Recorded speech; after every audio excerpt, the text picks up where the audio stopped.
Meus irmãos, graça e paz a todos, estamos aqui para mais uma super dica de leitura dessa série top, maravilhosa, que a Thomas Nelson trouxe, né? E são 9 livrinhos preciosos que respondem perguntas que todo mundo faz, principalmente adolescentes, jovens, tá? Dos 9 que foram lançados até agora, eu não sei se vai lançar outros, né? Eu comprei 6, tá? Eu só não comprei aqueles que trabalham a questão da cultura pop, Deus e a cultura pop, teologia esfria o crente, e o outro, o que Deus tem a ver com sexo. Só esses 3 eu não comprei, mas o resto, os 6 eu comprei todos, né? Então, se você não está assistindo os reviews que eu estou fazendo, assista. E esse agora é A Igreja Apoiou Hitler. Quem escreve é o Wilibaldo Neto. E a igreja apoiou, da Alemanha, né? A maioria das igrejas alemãs, principalmente igrejas reformadas, enfim, apoiou Hitler. Porque muitos... Você tem a mão do Hitler, né? Do sinal do nazismo, a mão estendida, que a mão dele está sendo cortada, né? A estátua dele, ó, a mão dele está caindo. Aqui é a mão dele.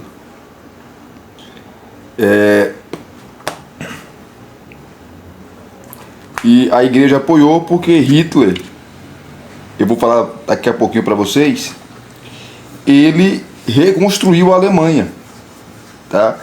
Mas daqui a pouquinho eu vou falar para vocês. Então tá aqui, ó. Quem é o Wilibaldo Neto? O Wilibaldo Neto, ele é doutor em História pela Universidade Federal do Paraná, bacharel em Teologia pela FAPAPA e pastor auxiliar na Igreja Batista Lindóia, Curitiba, Paraná. É casado com Juliana e pai de Benjamin, Enoque e Israel. E ele fala aqui, ó: ignorar o passado pode ser confortável e muito perigoso, tá? Então, essas coisas que aconteceram não podem voltar a acontecer de novo, tá? Não pode. Como a igreja apoia um cara como esse? Então tá aqui, ó. Teologia para Todos é uma coleção que responde perguntas essenciais para a vida da igreja. E, como eu mostrei para vocês, todos dessas séries não passam de 100 páginas. No caso desse aqui, ó, são, olha aqui, ó, 93 páginas. 93 páginas. Então você lê em uma única sentada. O século XX foi um dos piores séculos da história. Se não foi o pior, né? Nós tivemos aí 2 guerras mundiais. Nós tivemos aí o surgimento do comunismo, o surgimento do socialismo, tá? Vários desgraçados, vou falar assim, como Mao Tse-tung, Nicolai Ceausescu, Idi Amin Dada, Pol Pot, Hitler, Stalin e outros que mataram milhões, tá? Hitler é fichinha perto de Stalin, perto de Mao Tse-tung na China, que matou, segundo os dados, mais de 50, 60 milhões de pessoas chineses.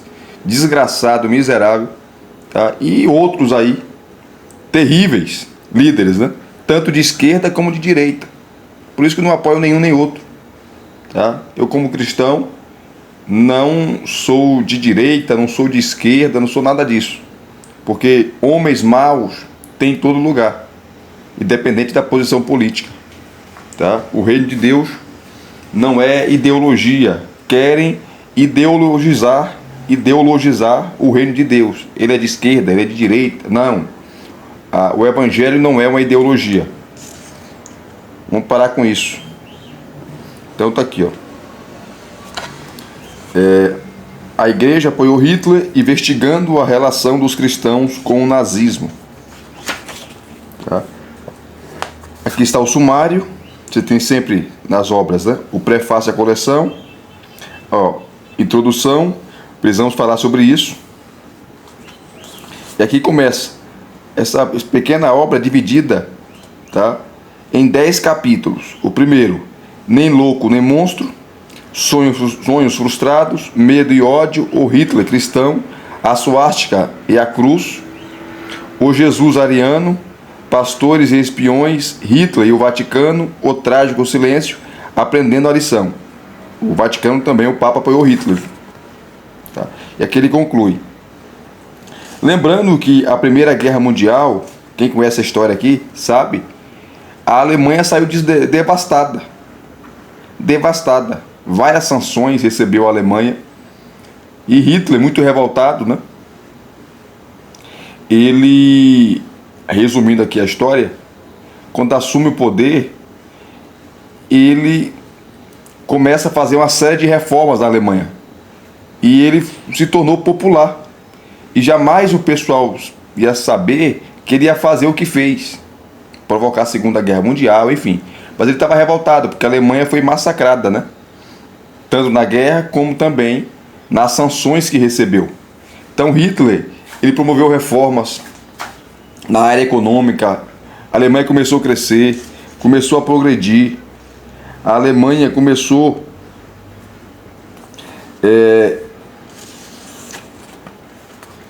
a prosperar, emprego. Então o cara tinha apoio nacional.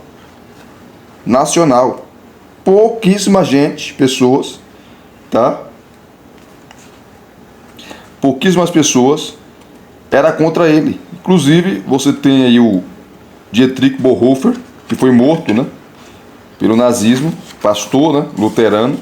Inclusive, recentemente, agora, foi lançado o filme dele. Tá? Que ele montou até uma operação para matar Hitler. E ele defendia o armamento, enfim. E vários crentes também foram mortos, né? Juntamente com Bonhoeffer, Dietrich Bonhoeffer. Enfim. Então é um capítulo, mais um capítulo triste, né, da história. Fora os campos de concentração, hoje, dia 27, tá, é o Dia Internacional da Memória das Vítimas dos Campos de Concentração. Principalmente o maior campo de todos, que é o campo de Auschwitz. Tá uma coisa assim desumana, gente. É uma coisa que o ser humano, a maldade humana no seu nível elevado. Então, Hitler e o Vaticano. Por quase 6 anos naufragamos em uma noite longa e tenebrosa. Aqui quem fala é o Papa Pio XII.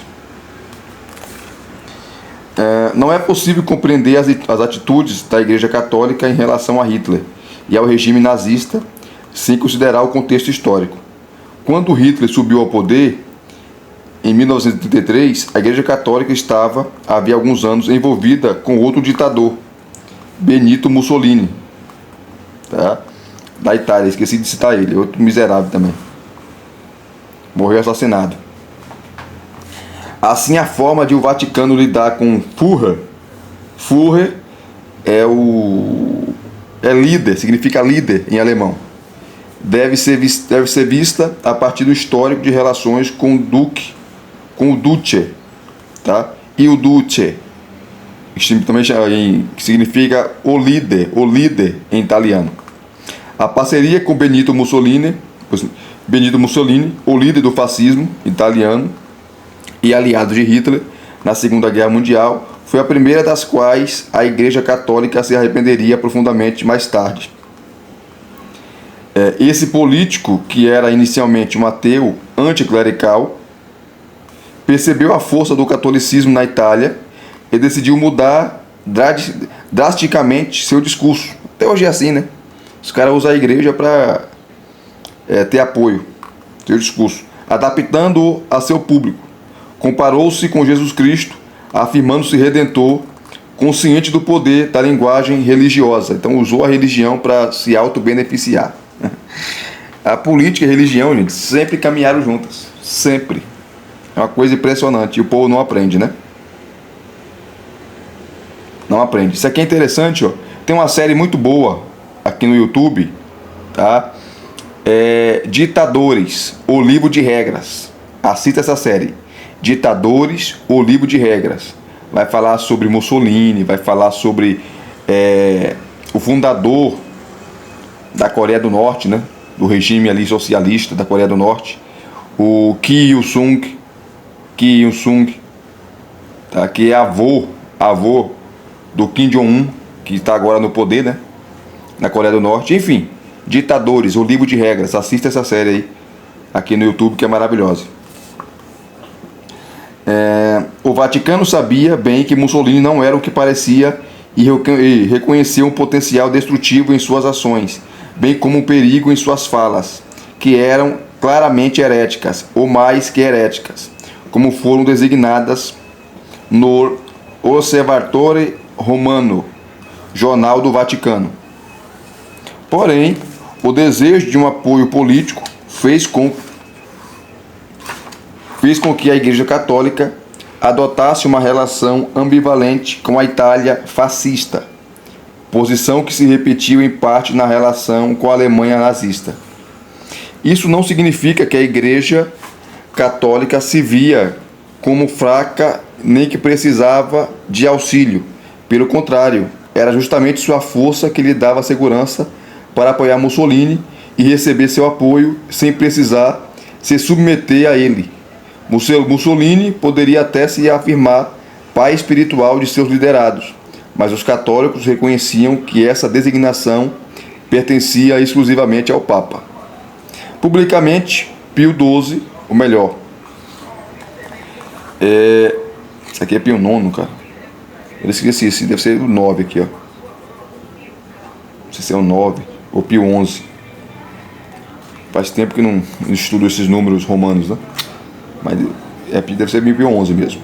Se eu pronunciei errado aqui, vocês me corrigem aqui no comentário, tá? O número romano aqui, ó. Publicamente, né? Pio XI ofereceu seu apoio a Mussolini, pedindo votos para ele e o chamando de homem da providência, como se tivesse sido enviado por Deus para dirigir a Itália e reconduzi-la ao cristianismo. Até hoje é assim, né? Surgem esses messias políticos, né? Salvadores da pátria. Tem que tomar cuidado com isso. Tomar cuidado com isso. Com isso, não apenas ofereceu suporte católico ao fascismo, como também ligou o Duce a Deus.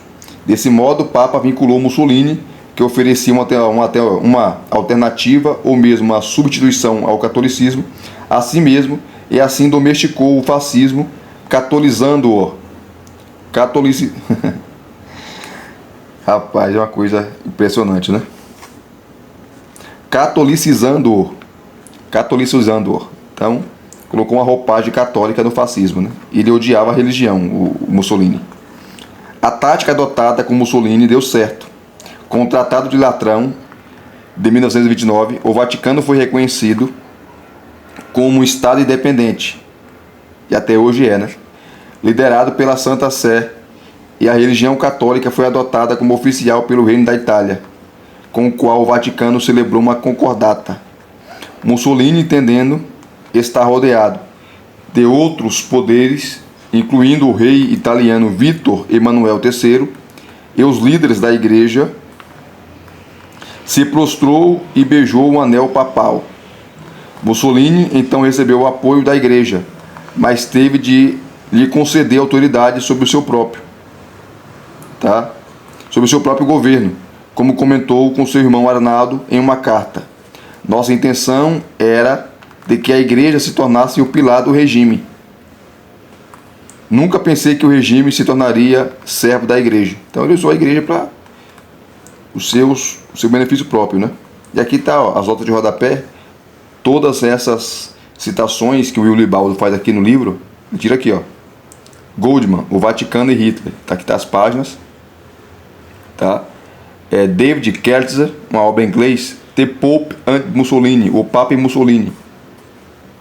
Então, assim como a igreja cristã apoiou o nazismo, apoiou lá Hitler, a igreja católica, a Itália apoiou Mussolini. Tendo exortado Mussolini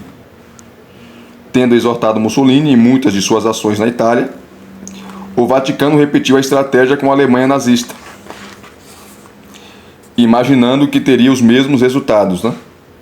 Acontece que não somente o poder do Papa era muito menor na Alemanha do que na Itália, como também o Führer, o Hitler, o líder, né, superava o Duce em autoridade e personalidade.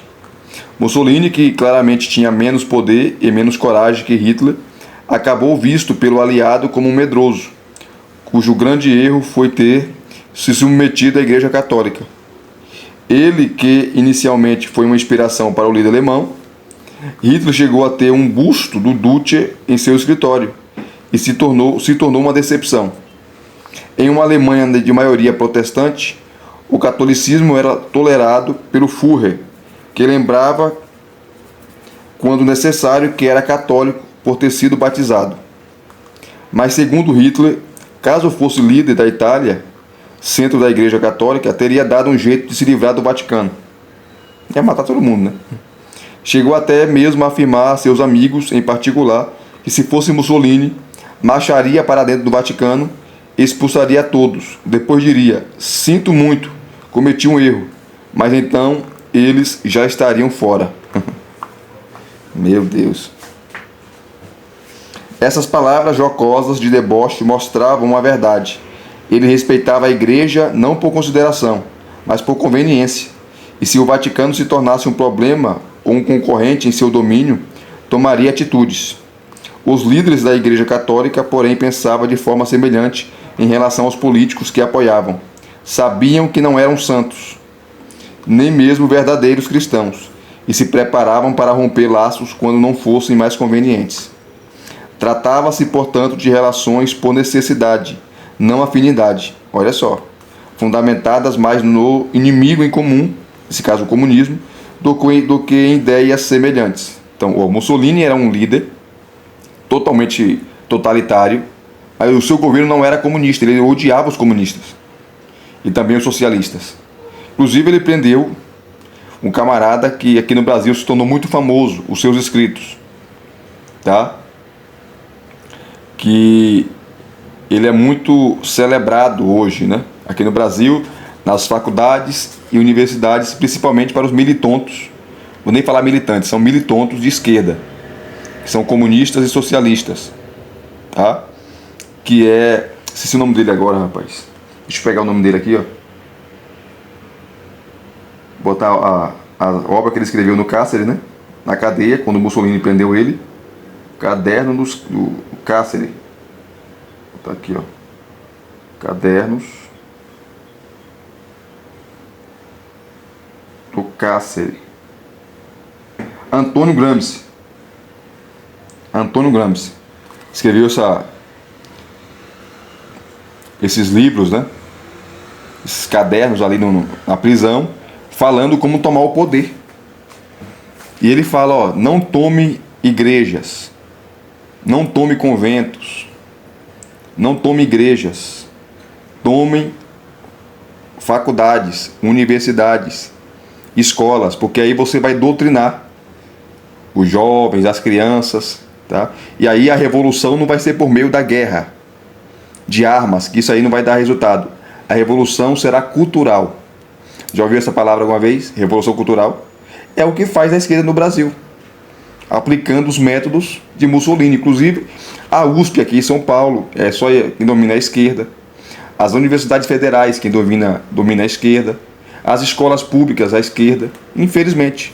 Então, eles aplicaram esse plano maléfico, diabólico, do Antônio Gramsci, tá? Provocando a revolução cultural. Enfim. Vamos lá. Tratava-se, portanto, de relações por necessidade, não afinidade, fundamentadas mais no inimigo em comum, o comunismo, do que em ideias semelhantes. Foi o que o Papa Pio XI, né, avisou a Mussolini, quando em uma indireta afirmou que estaria preparado para negociar até mesmo com o diabo, se fosse para salvar algumas almas. Olha só o que o Papa falou. Papado já é um absurdo, né? Aí põe um doido desse aqui como Papa. Pelo amor de Deus. Vamos lá.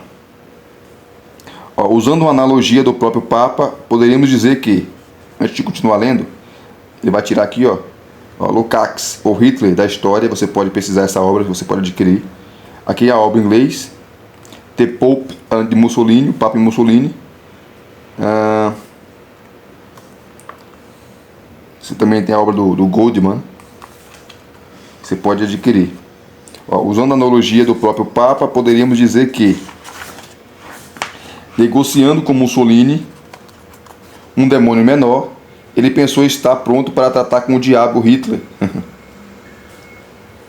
Um grande engano. Hitler não poderia ser domesticado como Mussolini. Ao pensar que poderia se aproveitar de Hitler, apesar de seu perigo, o Vaticano repetiu o erro da direita e das igrejas alemãs que pensaram poder usá-lo. Pelo contrário, Hitler usou a igreja, né? Tanto a igreja católica, os católicos lá da Alemanha, como a igreja cristã. Ele não era como Mussolini, que quando foi necessário baixou a cabeça. Hitler lidava de forma diferente com o confronto. O que ele não podia dominar, ele destruía. O que ele não podia dominar, ele destruía. Matava. Aqui você vai ter várias fotos. Ó, está em preto e branco, né? Aqui, ó, é uma foto. Assinatura da Concordata de 1933. Da esquerda para a direita, o professor Ludwig Kass, vice-chanceler, Franz von Papen, cardeal Giuseppe Pizarro, cardeal Eugênio Pacelli, cardeal Alfredo Ottaviani e embaixador alemão Rudolf Bultmann. O embaixador alemão Rudolf Bultmann. Aqui um acordo, né, entre os alemães e a Igreja Católica. Vou parar de ler por aqui. Então Hitler, aquilo que ele não conseguia dominar, ele fazia o quê? Ele destruía, ele não era que nem o Mussolini. O cara era indomesticável. Ó, antes de o Vaticano perceber isso, Mussolini já havia levantado a questão. Por meio do padre, o historiador Tash Venturi aconselhou o Papa a ser mais enérgico com Hitler ainda antes da guerra, em 1938. Segundo Mussolini, seria importante aguardar o momento oportuno para fazer a excomunhão do líder alemão, mas era determinante agir logo, uma vez que a única forma de parar o Führer parecia ser justamente a guerra, que ninguém queria. Acontece que havia alguém que queria a guerra e que organizava seu início a ocorrer no ano seguinte, que a guerra começou em 1939. A relação do Vaticano com o regime nazista, entretanto, já estava estabelecida muito antes de a guerra começar. Quando se perguntou o que poderia esperar de Hitler, o Papa Pio XI se viu entusiasmado para saber que o Führer era anticomunista. Então, o fato de o cara ser comunista não significa que o cara não é ditador. Teve ditadores comunistas, socialistas, ditadores que odiavam o comunismo, o socialismo, como o Hitler, e também como o Mussolini. Então, houve ditadores aí de diferentes vertentes políticas, né? Cadê? Empolgado, chegou a declarar ao então embaixador da França, tá? O Papa, né? Mudei de opinião em relação a Hitler. Mudei de opinião em relação a Hitler. É a primeira vez que uma voz do governo se ergue para denunciar o bolchevismo em termos tão categóricos, unindo-se à voz do Papa. Coitado. Depois ele viu a giripoca piar, né?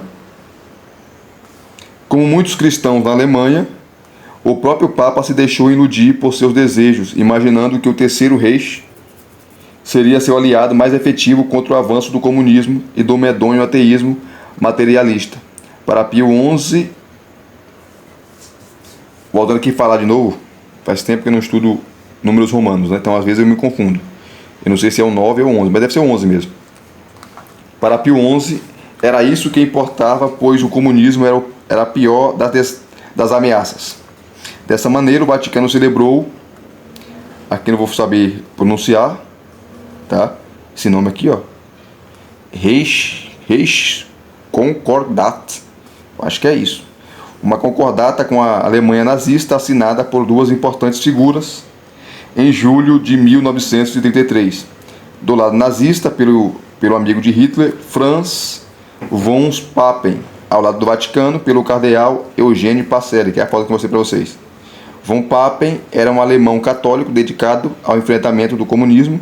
Foi ele que sugeriu ao presidente Paul von Hindenburg o nome de Hitler como chanceler.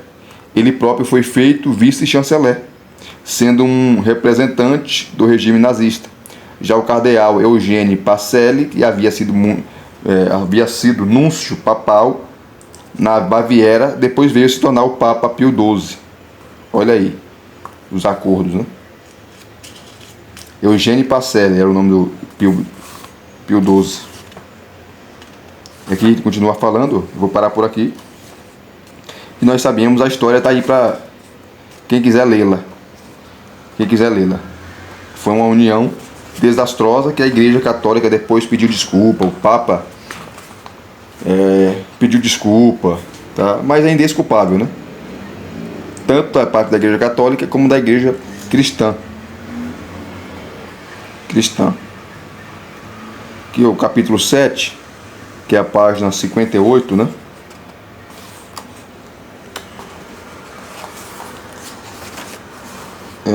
Aqui você vai ter fotos, algumas fotos.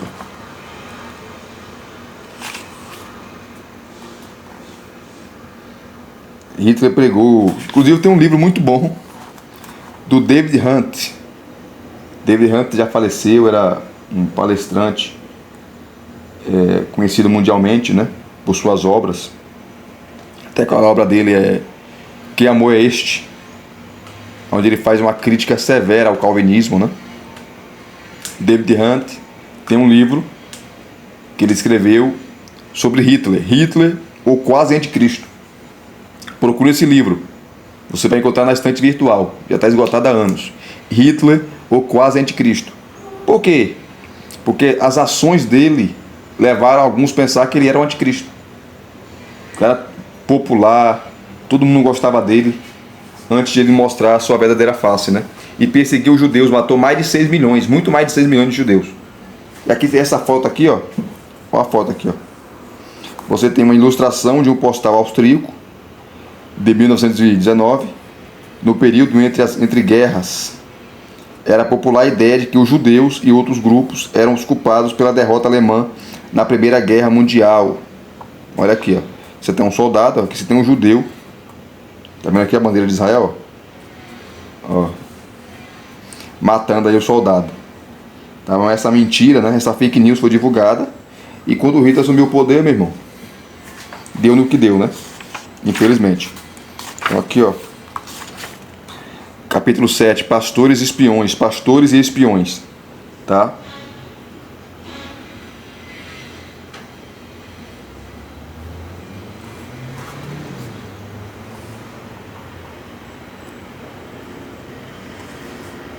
O nazismo se fundamentava em uma nova interpretação da fé cristã. Enfim, é uma obra preciosa. Vou parar por aqui. Pequenininha, mas traz muitas informações, e aqui, através das indicações que ele dá para você, nas notas de rodapé, você pode pesquisar e comprar outros livros, tá? Para entender melhor essa relação promíscua entre a igreja cristã e também a igreja católica, né? No apoio aí a regimes totalitários como o nazismo. É um lembrete triste da história, né? Então, se vocês gostaram de mais uma dica, deixa aqui os seus comentários, deixa aqui aquilo que você pensa, né, sobre o vídeo, sobre a obra, enfim. E compartilhe aí para os seus amigos, para os seus colegas e para aqueles que amam e gostam de excelentes indicações, excelentes obras, tá bom? Deus os abençoe. Muito obrigado a todos mais uma vez. Até as próximas indicações.